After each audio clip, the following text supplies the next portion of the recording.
Get out of the way. I guess we are catching up a bit, right? So the session on health will start in a minute. I think. So I hope I will be. This one is better. I have to be closer. Okay. So I'm going to catch up a bit of a plan because I was going to bridge a bit between the mobility and the security item before with mobility and related concepts and smart cities. My background is I'm a full professor at TU Delft in the Netherlands, but also scientific director of MIT TU Delft based institute, which is called AMS Institute. And I'm going to show a couple of these things from Amsterdam related to mobility and smart cities. And especially I will in the end also touch upon this whole idea of multi-robot autonomy. And I will also touch upon, let's say, the issues of convenience versus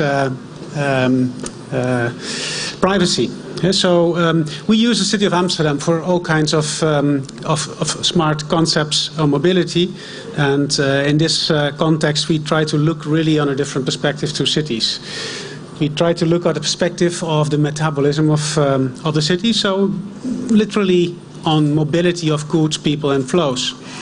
And we do so actually through a couple of concepts, and I just wanted to show that what was discussed before about this, let's say, this dilemma between what would you opt for, convenience, use of your data, or let's say with solutions which will help you and which will help the city to become more sustainable, or would you like to really stick into your privacy? And so this is a dilemma which is core of our focus area. So together with MIT and TU Delft, we actually are trying to use as much as possible environmental data, but also social data. And that's because you comply to most of let's say your apps. You agree with the use of your data, and often we can do a lot more with that than you know. So one of the projects we are doing is the Social Glass project, Social Urban Data Lab. Well, it says already something about it. What we try to do, you see it here to the right, we try to harvest a lot of data from the web, besides common, let's say, quantitative sensed data, which you see in the middle, and social urban data.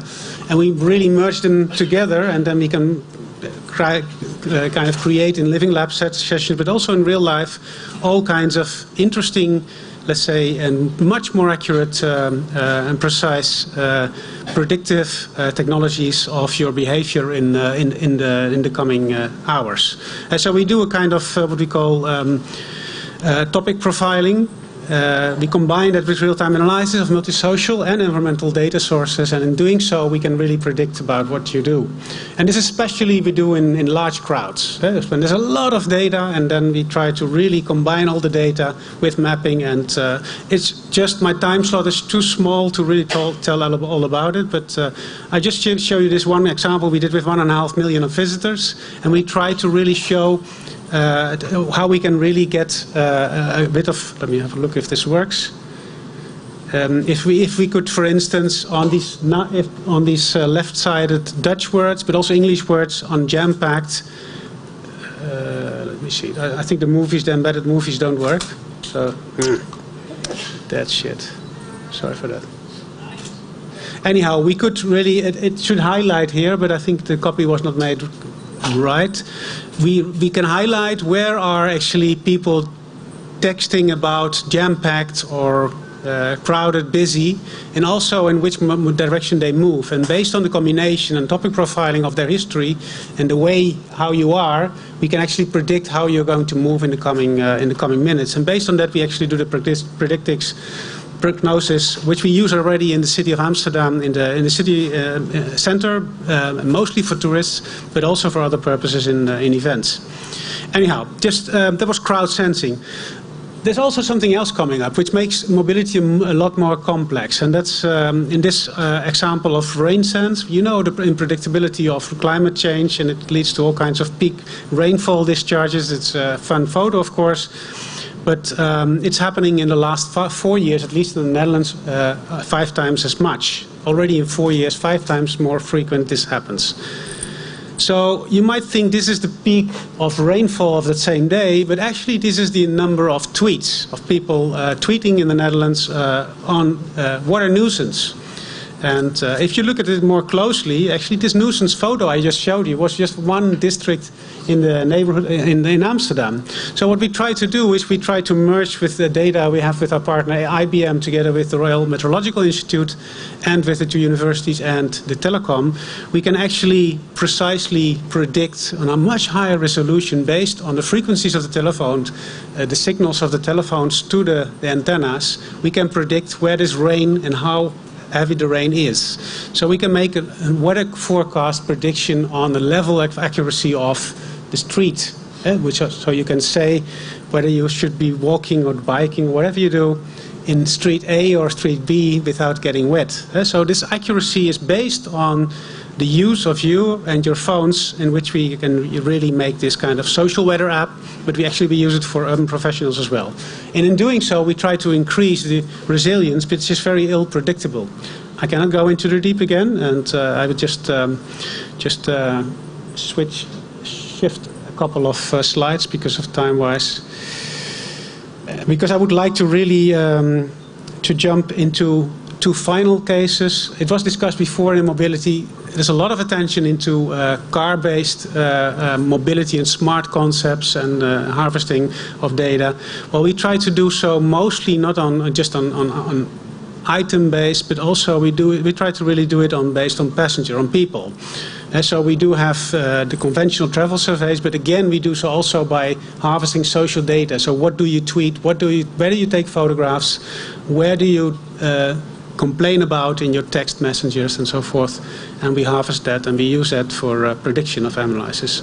In this case, we did so before the introduction of a metro line and afterwards, and we could show based on that where actually people got in less in bus stops or more. So we could cut on buses based on this introduction, and we could also make new plans for the future. We do so also together with Google. I think we are the only one in Europe at the moment who can make use of the data of Google, which is really rich, you can imagine, for the purpose of, let's say, matching local and national mobility-based systems based on measurements by cameras, counting cameras. And in doing so, we try to match these different scale levels into one system dynamics. Again, it's just a couple of images, and I will just go through it very fast. Also to help out a bit on the schedule. My final, and I think I will end up here, my final project is actually that we are trying to focus lately not only on autonomous driving, of course, with MIT in Singapore and Amsterdam, but also on this interaction between robots and humans and between robots and robots, so multi-robot interaction. We do so through a project which is called Rowboat, not Robot, and we do so, of course, because the beautiful canals in Amsterdam are well known for its beauty, but also, sometimes some people say they are the Naples on water, or the Venice in the north. So there's a lot of movement going on, while the system of canals, in a way, is a conditioned area. So we are actually doing here a lot of measurements on let's say, autonomy. And I suppose, again, this movie doesn't work. It's a pity, because I was going to show you Manhattan, because based on the lessons learned in Amsterdam, we could reduce the amount of cab licenses in Manhattan to about 70%, because it could be serviced better, the more amount of people by the lessons learned. So what movie does work? Actually, this is the Rowboat movie. It's a link, and I suppose it will work. So what we try to do in this autonomy receipt of the rowboat is that we try to really adapt, let's say, the way how this autonomy is functioning within the city, also between one vessel and another, and also between how we use actually the LiDAR, which is using a lot of measurements, about 300,000 per second, to, let's say, to estimate distances. And we all know that autonomous cars are much into everybody's kind of near future, you say, but they have one big problem, which is to do with snow and rain. And they never tell you about it. And this is really a huge problem still. So why is all the testing being done in deserts, in California, wherever? Well, there's a lot of things still to improve. That's why we're doing it underwater, this testing, and we do that together with MIT, and we do so. We actually get a lot of nice side catches, as we call it, because we are actually scanning the city on this high accuracy level of 300,000 dots per second. And this is shown in this movie. Let me just see if this works. Oh.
Let me have a look. Yeah. So this is just to show you very shortly how this is the one movie actually that did work. The other ones were embedded.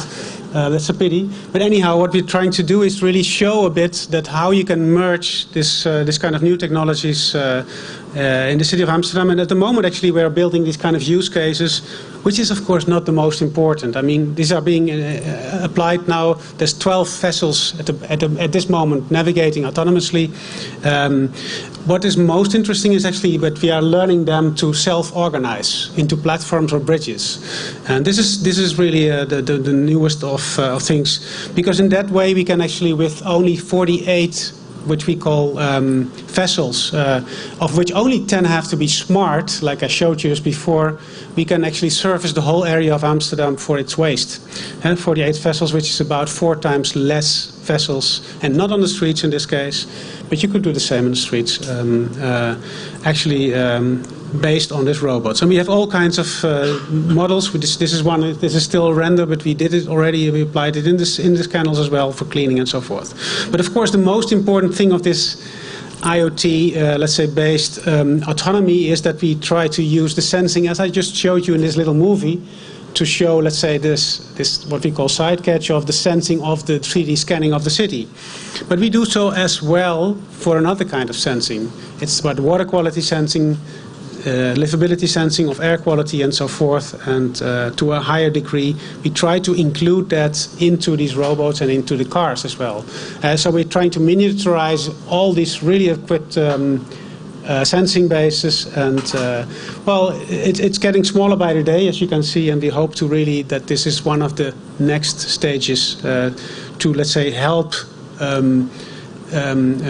transform these cars or boats, whatever they are, not only to sensing things, let's say sensing mechanisms in the city for only their own sake, let's say for the spatial distribution of them in a safe way, but also for the sake of livability in cities.